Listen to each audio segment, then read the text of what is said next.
देखो इधर हम सब क्या पढ़ रहे जी? गतिमान आवेश और चुंबकत्व। जिस नियम के द्वारा हम लोग उसकी दिशा कैसे ज्ञात करते हैं, मैंने थोड़ा लिख दिया हुआ है, पहले यहां जान लो फिर बात हम बढ़ते हैं। देखो इधर गतिमान आवेश और चुंबकत्व में मैंने पढ़ा ऑस्टेड का प्रयोग या ऑस्टेड का नियम पढ़ा। ऑस्टेड का नियम क्या था? ऑस्टेड ने अपने प्रयोग में क्या कहा था? जब किसी चालक तार में, किसमें जी? जब किसी चालक तार में धारा प्रवाहित किया जाता है तो उसके चारों तरफ क्या उत्पन्न होता है? चुंबकीय क्षेत्र। फिर से ऑस्टेड ने जब 1820 में अपना नियम दिया, उन्होंने कहा जब किसी धारावाही चालक तार में धारा प्रवाहित किया जाएगा तो धारावाही चालक तार में धारा प्रवाहित करने से उसके चारों तरफ क्या उत्पन्न होता है? चुंबकीय क्षेत्र।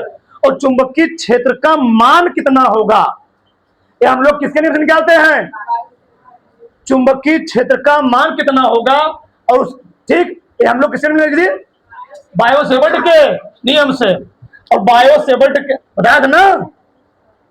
और जो दिशा होगी चुंबकीय क्षेत्र की दिशा होगी, ये हम लोग कैसे निकालते हैं? पेच के नियम से, मैक्सवेल के पेच के नियम से। बहुत ही मेन चीज है। फिर से ऑस्टेड ने अपने प्रयोग में कहा जब किसी धारावाही चालक तार में धारा प्रवाहित की जाएगी उसके चारों तरफ क्या उत्पन्न होगा? चुंबकीय। अब चुंबकीय क्षेत्र का मान कितना होगा? 10 वेबर प्रति मीटर स्क्वायर होगा कि 50 होगा, 100 होगा, कितना होगा? यह हम लोग निकालते हैं बायो-सेवर्ट के नियम से। अब उस चुंबकीय क्षेत्र की दिशा किधर होगी तो हम लोग किसे निकालते हैं? मैक्सवेल के दक्षिणावर्त पेच के नियम या दाहिने हाथ के अंगूठे का नियम या एम्पियर का नियम। इन तीनों नियम से हम लोग इनके नियम में जो चुंबकीय क्षेत्र उत्पन्न हुआ है उसकी हम लोग दिशा ज्ञात कर सकते हैं। ध्यान रखना, कई बार ऑब्जेक्टिव पूछा जाएगा कि ऑस्टेड के नियम में जो चुंबकीय क्षेत्र उत्पन्न होता है, चुंबकीय क्षेत्र की दिशा हम लोग किस किस नियम निकाल सकते हैं? मैक्सवेल के दक्षिणावर्त पेच के नियम से, दाहिने हाथ के अंगूठे के नियम से, एम्पियर के नियम से। अगला क्या है? बायो-सेवर्ट का नियम। बताया था ना, बायो-सेवर्ट ने क्या कहा? वही चीज इन्होंने बोला, जब किसी धारावाही चालक तार में क्या जी धारा प्रवाहित की जाएगा तो उसमें क्या उत्पन्न होता है? उसमें लगने वाला चुंबकीय क्षेत्र, चुंबकीय क्षेत्र की तीव्रता प्रवाहित धारा के, बताया था ना, बी का मान कितना आया था इनमें, इनके नियम में? म्यू नॉट अपॉन 4 पाई आई डेल एल साइन थीटा बटे आर स्क्वायर। तो जो चुंबकीय क्षेत्र का मान होता है वह प्रवाहित धारा के अनुपाती, उसके अल्पांश भाग के लंबाई के अनुपाती, उनके बीच दूरी के वर्ग के अनुपाती और उनके बीच बने कोण की जाके अनुपाती होता है। यानी बायो-सेवर्ट ने अपने नियम में यह दिया कि इनके नियम में बताया गया जो चालक तार में धारा बहकर चुंबकीय क्षेत्र उत्पन्न होगा और चुंबकीय क्षेत्र का मान कितना होगा हम लोग किससे निकालते हैं? बायो-सेवर्ट के नियम से। एक चीज समझना, चुंबकीय क्षेत्र यहां पर उत्पन्न हुआ, कैसे प्रवाहित हुआ, किस उत्पन्न हुआ? चालक तार में धारा प्रवाहित करने से क्या उत्पन्न हुआ?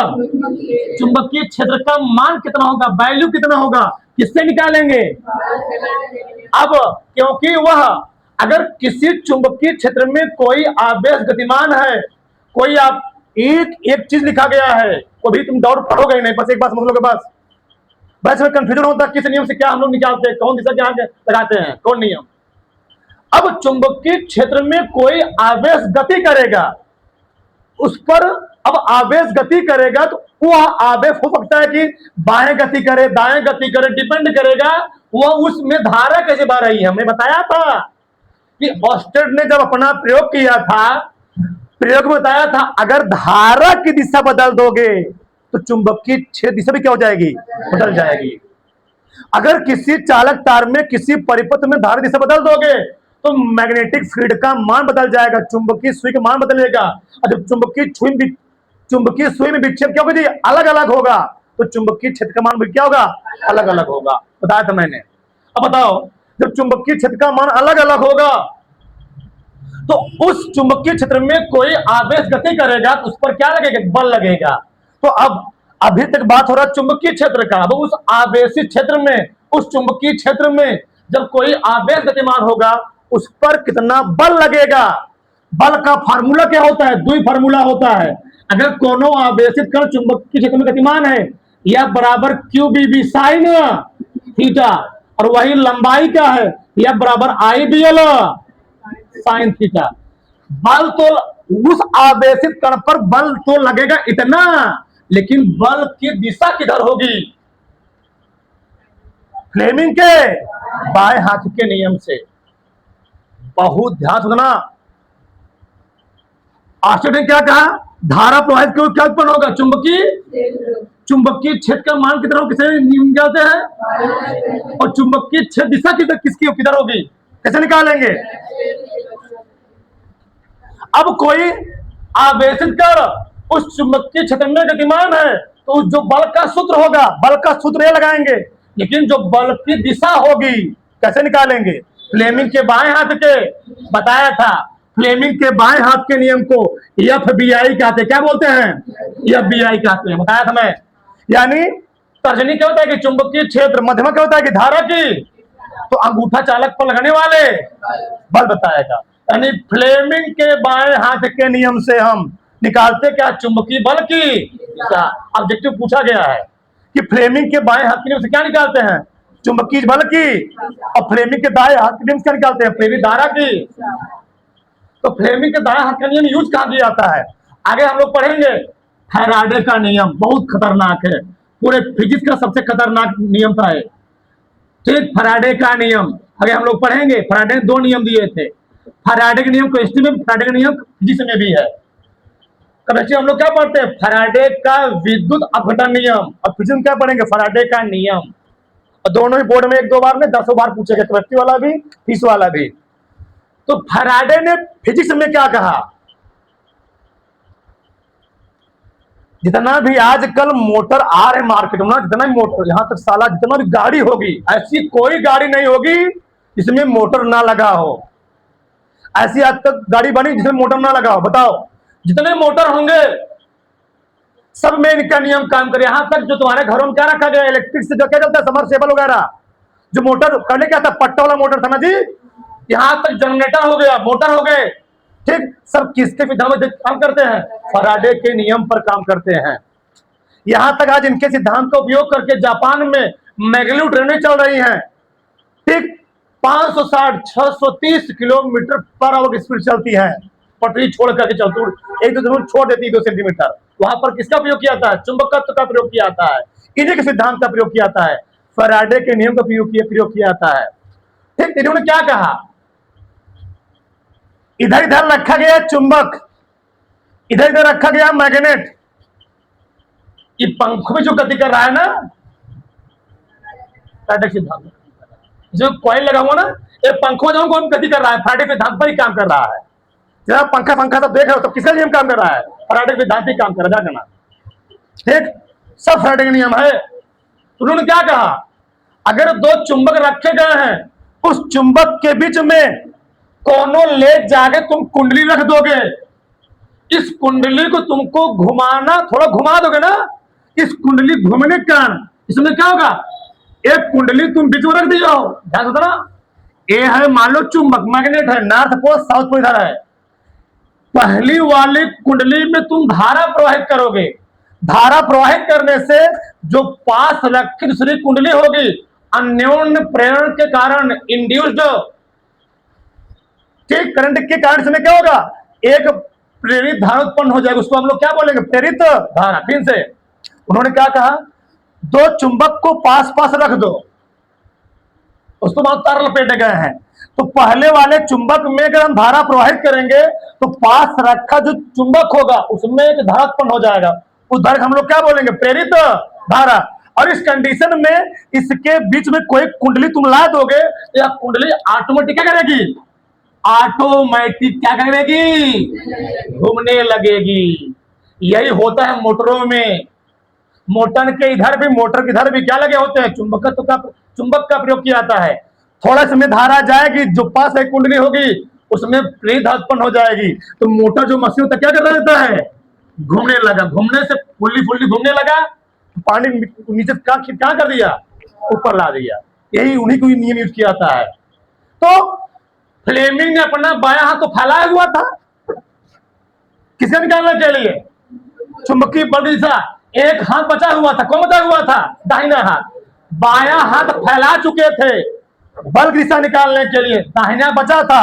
उन्होंने कहा एक हाथ बचा हुआ, एक हाथों को फैला देते हैं, क्या निकाल लीजिएगा, प्रेरित धारा की दिशा नहीं उत्पन्न होगा, तो चुंबकीय क्षेत्र नहीं जनरेट होगा। तो फ्लेमिंग के बाएं हाथ के नियम से क्या निकालते हैं, बैठा लो, बल की दिशा, किसकी दिशा, और फ्लेमिंग के दाएं हाथ के नियम से क्या निकालते हैं, धारा की दिशा। अब तो क्लियर हो गया होगा चीजें। अच्छा यहां देखो, अब अच्छा मैंने सब लिख भी दिया हुआ है। चुंबकीय क्षेत्र की दिशा हम लोग किस किस नियम से निकालते हैं, दाहिने हाथ के अंगूठे के नियम से। चुंबक की बात किसी बात हो रही थी, बी की बात हो रही है। तो बी की दिशा हम लोग किस किस नियम से निकाल सकते हैं, दाहिने हाथ के अंगूठे के नियम से, मैक्सवेल के कार्क नियम से, एम्पियर के नियम से, दाहिने हाथ की हथेली के, यानी 4-5 नियम से हम लोग क्या निकाल सकते हैं, चुंबकीय क्षेत्र की दे देगा इसे। ठीक, इनमें से किस नियम द्वारा हम लोग चुंबकीय क्षेत्र दिशा नहीं ज्ञात कर सकते हैं, तीर दे देगा, एक और दूसरा कुछ दे देगा। अगला क्या, अगर हमको बल की दिशा निकालना हो, क्या जी, बल की दिशा निकालना हो, कौन कौन नियम लगा सकते हैं, फ्लेमिंग के बाएं हाथ का और सदिश गुणनफल का सिखा था ये वाला, यह बराबर Q B cross B. B cross B क्या होता है, अंगुलियां फैलाना बी की दिशा में, और बी क्या होता है, अंगुलियों घुमाने चुंबकीय क्षेत्र की दिशा में। तो अंगूठा इधर जाए तो क्या बताएगा, बल बताया, क्या जी, ये बताया था ना, ये होता है सदिश गुणनफल का नियम। तो सदिश गुणनफल के हम लोग क्या निकालते हैं, बल की दिशा, बताया था। अंगुलियां फैला दो बैक की दिशा में, घुमाओ चुंबकीय क्षेत्र की दिशा में, जिधर अंगूठा घूमेगा वही क्या होगा, बल की दिशा होगी। अगला, अगर हमको निकालना हो प्रेरित धारक दिशा, तो प्रेरित धारक दिशा हम लोग निकालते हैं दो नियम से, फ्लेमिंग के दाएं हाथ के नियम से और लेंज के नियम से। लेंज का नियम फैराडे का प्रथम नियम ही है, फैराडे के नहीं द्वितीय नियम हम लोग क्या बोलते हैं, लेंज का नियम बोलते हैं। ठीक, किसी परिपथ में प्रवाहित होने वाली धारा वह उसी परिवर्तन का विरोध करती जिससे वह उत्पन्न होती है। अगर हम लोग पढ़ेंगे लेंज का नियम, फैराडे के दूसरे हम लोग क्या बोलते हैं, लेंज का नियम कहते हैं। आगे हम लोग जानेंगे, पहले इतना उतार लो फिर आगे बात करें हम। थोड़ा से आगे लिखो,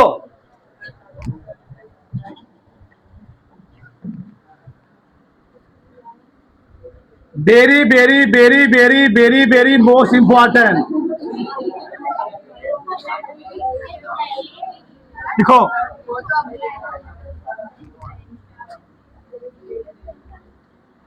दिखाइए कि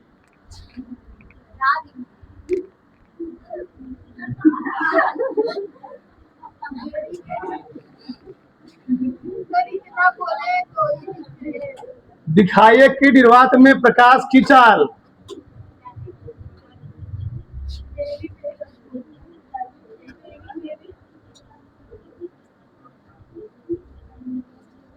इतना होता है। कई बार पूछे, 10 बार पूछा गया है। ये सीयूटी का बहुत फेवरेट प्रश्न है, सीयूटी का सबसे फेवरेट प्रश्न है। नहीं, हर बार नहीं, एक बार आता है।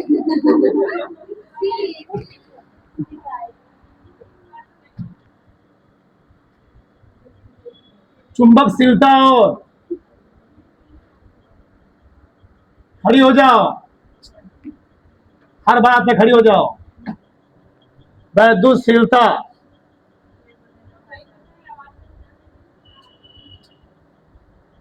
संबंध ज्ञात कीजिए। हमने बोला कुछ, जल्दी से, लेट मत करो, जल्दी से।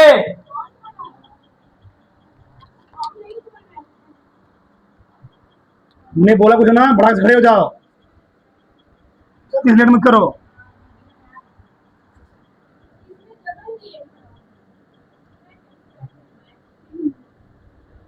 बताओ चुंबकशीलता का हम लोग किसे दिखा म्यू नॉट से। म्यू नॉट का मान कितना होता है? ठीक है, वेरी गुड। 4 पाई गुणे 10 घाते -7। मात्रक इसका क्या होता है? न्यूटन प्रति एम्पीयर स्क्वायर।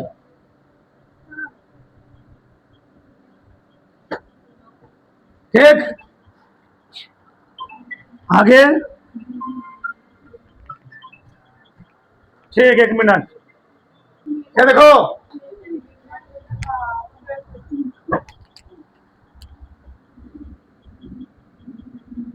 वैद्युतशीलता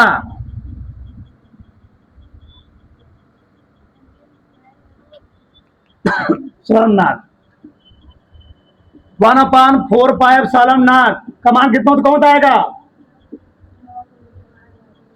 9 गुणे 10 घाते मात्रक क्या जी?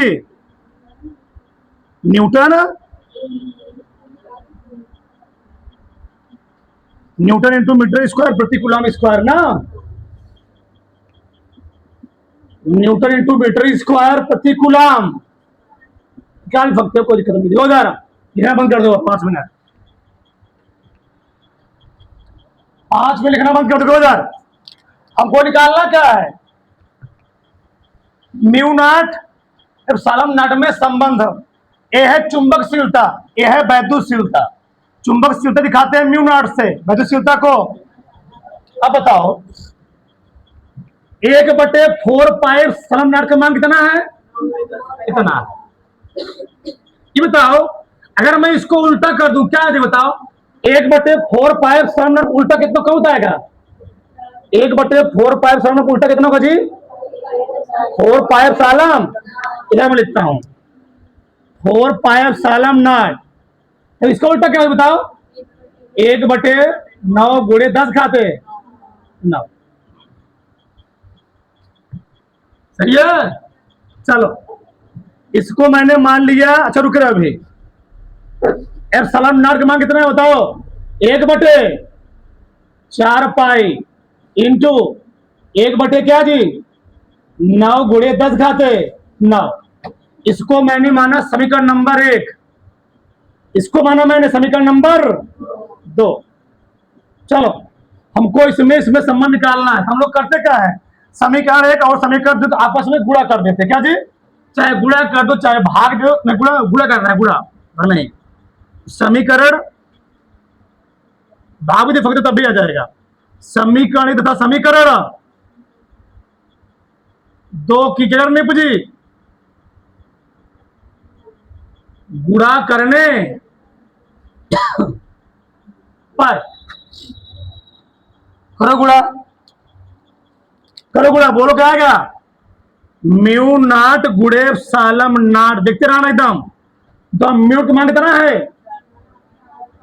4 पाई गुणे 10 घाते माइनस गुणे इसका मान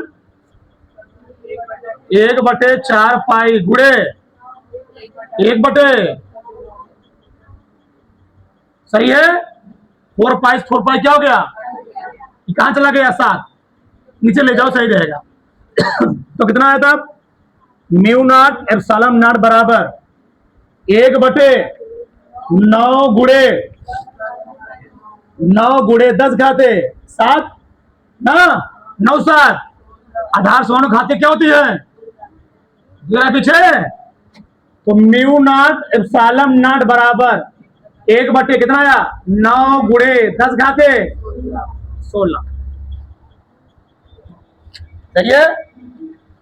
9 7 16 हो गया। कोई दिक्कत? इतना। ये बताओ क्या इस चीज को 3 गुणे 10 घाते मैं 8 नहीं लिख सकता पूरे का?